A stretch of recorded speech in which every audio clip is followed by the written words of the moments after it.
question say oh Ghana for ni bi di o ma adwen atoto won aka say e bia na sa comment no make here no because of now those the previous presidents now no see something or and now say e bia butaye foforo bo mu de say nya si akoye na be to say nya those days no president now no see something or elected so no penny the right person to say oh I said it frankly and now say me rule obi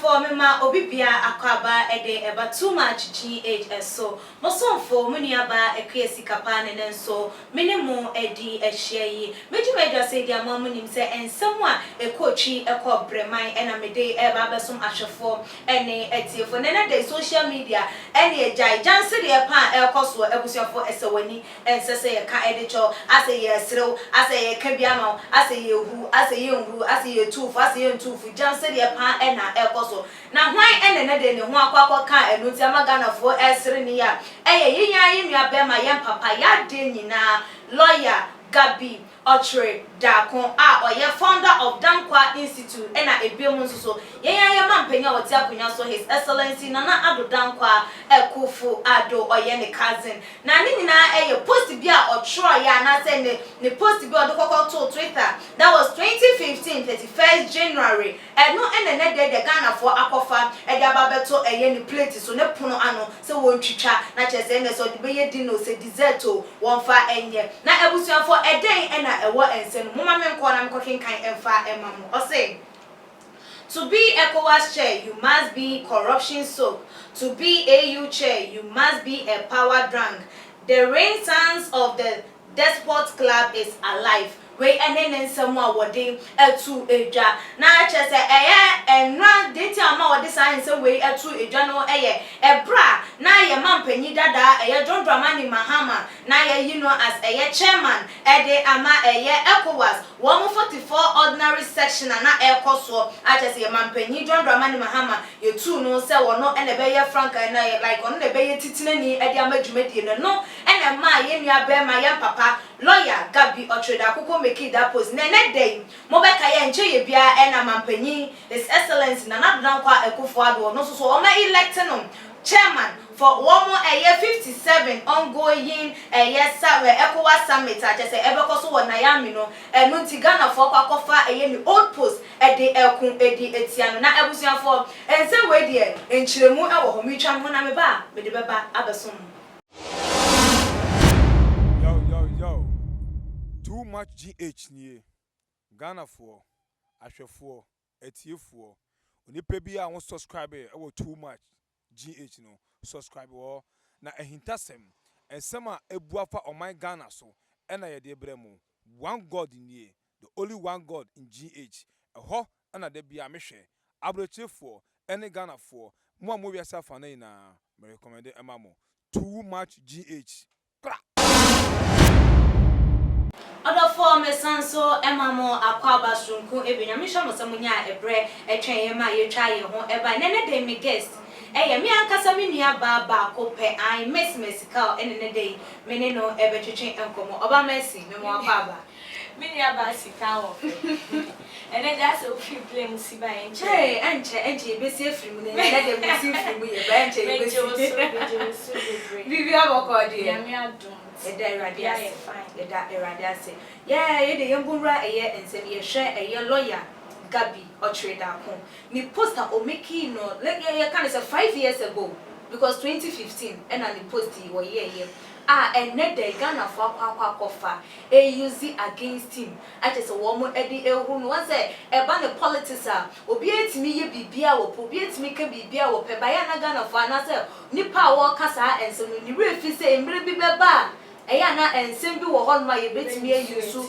etia no ye hwe ye papa ya ene ne nsem a wo yusu ye eno ana wo mo ekun edi etia no na wo kan eye ni post na say na yes ko watchro sa ade ne emra na former president John Dramani Mahama enya the chairman of ECOWAS na was ko watchro sa ade we eto ne Twitter page na yo minya basika with our no question na first of all mena makonye yesu echia obi bia onya mrehwe yen se yankopon ensure no na minya ba oh we are no in circles okay entin kebeya oni pepia wo ye bibia na wadwen hu tutu se ebia na wo sa akwanya no ana wo chance na we ye no na ebia na wo kyena no oni sa akwanya no wa ebe kwa ba bede abesi wuso se wo ye papa wo ye fa wo ye bone so a se ana wo tu edi bone so a kwa sa be ye den ebe kawa no we na kyerɛ sɛ nipa won kaye okay enti anamo bia wo betu no me fa ne se ebia wo je keke ana wo ye obi ehi ebia sa time yi ebia lawyer Gabby Darko ebia onu ku ano nim intentions a odi true osade me me ne wo utie we sinima timu so ye ntimi aha ye ntimi nkyere but enkombra ni na the intentions of the true and na akofa mockery dey aba no okay then them out the true that time no yembu sase experiences be no nyaye then no gina so a or the two sana na Ghana for ni bi busa ne question say o Ghana for ni bi dey o ma adwen atoto won aka say e bia na sa comment no make ye no because of now those the previous presidents now no see something or and now say e bia butaye foforo bo mu de say nya si akoye na be to say nya those days no president now no see something or elected so or the chairman no penny the right person to say oh I said it frankly and now say me rule obi na say ekoba say na eyo owura enye ewuro na coming back to him yeah enti ade a wo ye bia intentions enwo hia say eye atwetwe bi na sa time no e ma ni two sa na mo kan san se mo atwetwe onipa na anka ni dina bia ete sa anka enimonyam hyesi aba na akwamu esa anka e bia anka wo be de rade asema na bra ba na be hye ni nkran say ongusu ni adwuma pa no wo kotwetwe ni se wo twetwe no ena yes say intention say me twetwe wo ana say me ka bibi ma ho aba ewuro ana say mo bi so ewura and what goes comes around yeah and then one so na akwa ba we ka besi wo opura no it is so boni ko to dem wo our cousin so se si ase ewura ana say ye kan sen a onchina so ode kan sa ene Ghana fo busa binu se obetwe ne se basa ana se obekoso a odu Ghana fo person mu se those days ni a wo kan ye no ni nchina so ni na enye se na wo kan di president na wo fail ex president wo fail but say they are bad ankasa wopuna no na si na so me puna no na si no me puna nipa na me nimo no say ye excellence nanado ekufuado on tisa na so say ni akobe mi na me kan nsem previously because of ebia say na me gina so but na me ntimi nka sanchen because me nimo no na onye den on tisa ete gina ne so e na ejina na kuma so say bia etwetwe ana mockery ye koso me bebua no like meso so ana say ehun hia say me den meso so abe justify me one am abe explain me hu akire obia me only obia explanation but all the same ana ni e ma ni two sa na mo no se si a ono ni nya mepe ono no nim how he is concluding in his head say e bia manya ade ana say me ya ade mi dika na Obama si we umeti wasi ya we ma yehunu say eye bibisi a how I be react a ye be ka ensem no e wo say ye ndwen ehun yes mini aba bibisi a adekune si no ye nipa ni se abosobo a si ye free mu ebo nipa na baso okay sin se ankoye ye nwie bi ankoye dofo bi enti ye ni bebra na se ye be twitwi nipa na ye be ma na ehu se oh onye hwe after odien we crampo corruption e de wo ye we crampo ye wum you know ya kaga na fo ye mu bi wo so nsemu a wo beka ana susukuru abesusu no eno ana ye besusu ama won so se wo susuru papa ma wo bia saa na papa beba wo so se wo ye obi a wo so de wo mpɛ nkrofo nkoso nkoso a de bia nkoso ye fe ne nkoso ebi ma wa bra bom da se wa ma onyonko entwakra wo ntwedu che oni pe biara wo biase a odwen papa ma afoforo de bia wo hwa they are moving forward because wo no oni mu ho time na kume mu no bompa ya ama wo say do well now if someone is doing well oni pa ne de ne burden beba beto so so of an burden beto so and today they try to encourage to I mean tell you say you can do something if they can help you with their finance and everything they try to do it all the time who say nyame so ye den shira no mu ko mani musa ba e ko happen say we obi so a wo die nya wo pese hu afoforo ne say obreguo ana say stagnant like onu dey on delay and on ko baby e fa hu hwe koba esaba be se bi kwa na wabobo ano na ebesi nti we futuo kese esi esua fi so kan ye wadwen bone so a hwe ene edane pro so se e ban so se kan e wo engina so a eyonu ano woni de engina so de kan and same way amache se Ghana for ebinum ehudi huru no ebinum de se ne ebinum so afamu aba ebinum ahunu se no social media enye be biaya eye ensem bia won betimi akwa twere e de ato because eye de ya ekeep records intino won be hwe eye won ma no nsem anase ensem o mo twere no wo ho no won be hwe ye so does it mean says all those social media eye good no ewo another side nso so a ewo say yen hwe hu yi ana yo miniaba social media baby I say we obi a open privacy and I say open say when you it should be indoors and don't bother yourself to be there and now expose you and to social media because social media is a place of records because when they say they acquire it ebinum say zanka wan kwotran to hon man ken nya dey see ebe a place of records many people with different understanding. Obi bowa are very knowledgeable. They can't forget. Obi obi you kind of say dumb person or no careless. Some people really care. Okay. And the more you appear there, the more they keep record of you. Okay. Sikebe won say years to come. So because of kasika would you media would wo too much you'll be surprised. Oh, it's true. But that's social media for you. Yet ye kase ye woni say ye juma ye ya na ye kwa na say ye discussion bi but ebi fa bi won ebi take record wasem back wa obeka na ebi to bi tim mo dia bona brabo for the rest of his or her life. So social media is not for people who want to have their things in private. Okay.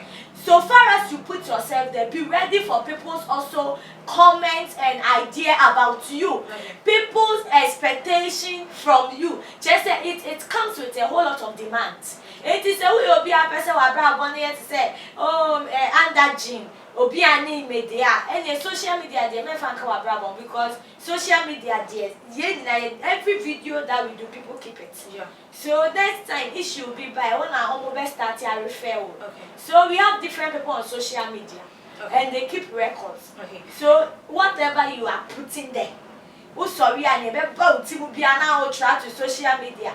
Who did you mean? That ya who best to be another to social media.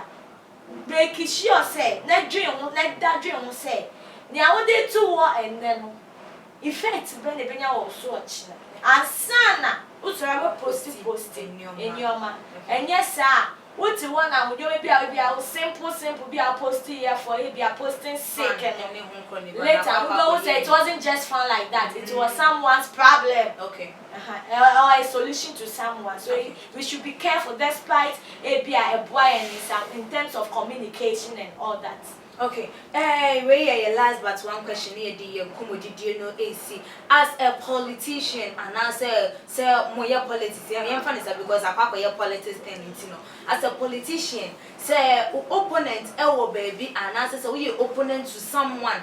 Say if I say when I was and I remember what was here. Does it mean say like I should say harsh words towards you for you to feel bad and answer then? Debian was a men can't and someone any fan for one. And say Vanessa, one aspect of Ghana. Your politics are a hard drink. And Untiama and Susan so be brave and a yetra. Ushambu Freya, a bar say, almost commented badly about president, or what my Usha and your friend now, Mr. Says shall see a free because of your politics system. Or be a Cotina TV, so and our Cotina, not just so training uncle, politini opponents, or training him. Meanwhile, and Sasa Vanessa say, or be war, a can say, or your opponents, not say. Who need in power now or yeah, dear. If you will not praise the person, you better keep quiet. Okay. Say about so many panabaso, bonabaso. Now, bonabaso crana or yen obey to me, I name rest where they obey free so. One bonabaso now saying it didn't tarnish the image, saying Yami Panami, they saying, oh yeah, they are. I Indian and do rest a freeness swat. And freeness so bow so many. It's that we will adapt to the habit of violence and now say all the time arguing and tarnishing images of our opponents. And yet, Bagana and only adopting. It's adopted as by a man born into me yet and calling him a politician way back. Maybe I would DNA cast on a starting and there be on the yet. Or be starting be all over because although I say I hear competition be na I say we person about power and I tiatia ye tiatia me yonko na ntini ade it will be am person it am Ghana as a whole no yenko yenim and I dem pape why den aba okay na your politics e wa Ghana ha kwa tribalism wo okay we do some kind of people GMPP atumu prekope and some kind of other people so much NDC atumu bakope I had to say DNA no almost such people no say abine MPP basumpo na say MPP ye bibi wunya na ya miniaba abaso buode almost fa mani bida and as yakoba say NDC so ye ade papa bia esan say DNA kasa and I say some crowdfunding, I tribalism say they supporting a party way no. Or no so there there be NC. Ubo say they be an say kegum, say nipa kegum to try 19 na amafo bemu poor party no one there be but kind will say.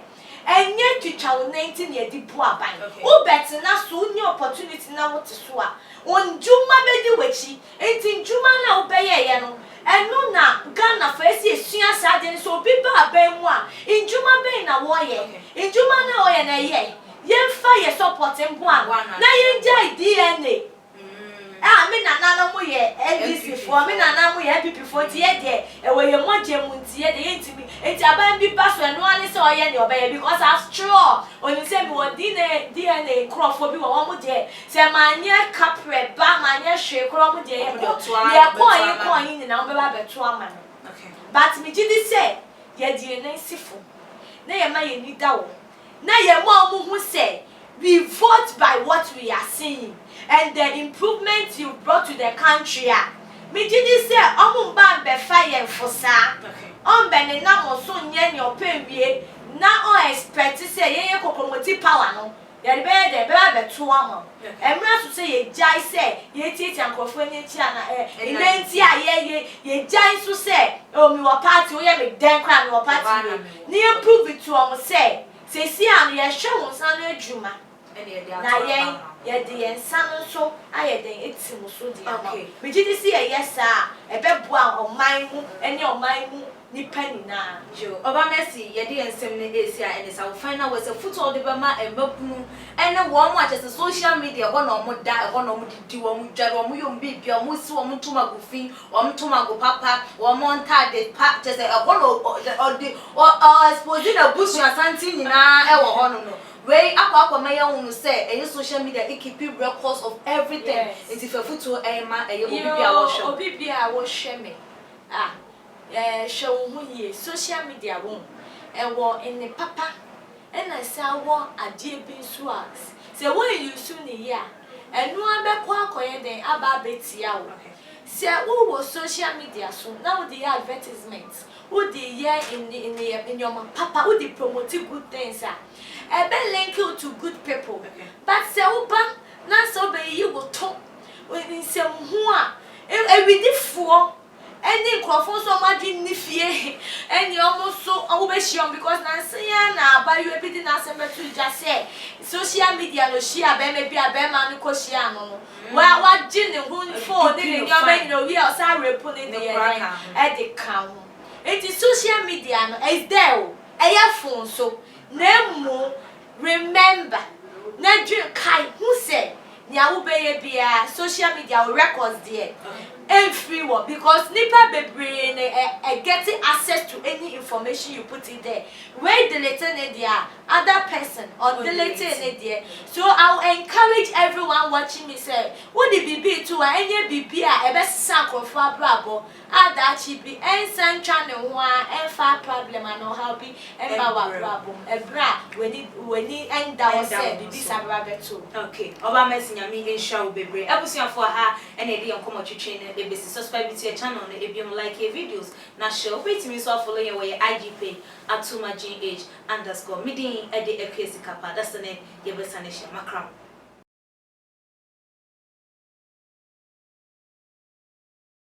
Fiti ani asese ni din and your friend say mechanic na prophet kumichacha ma sesa me YouTube no ba bia me hwe bia ma change afro and ma ba too much GH hwe na prophet kumichacha me so me hwe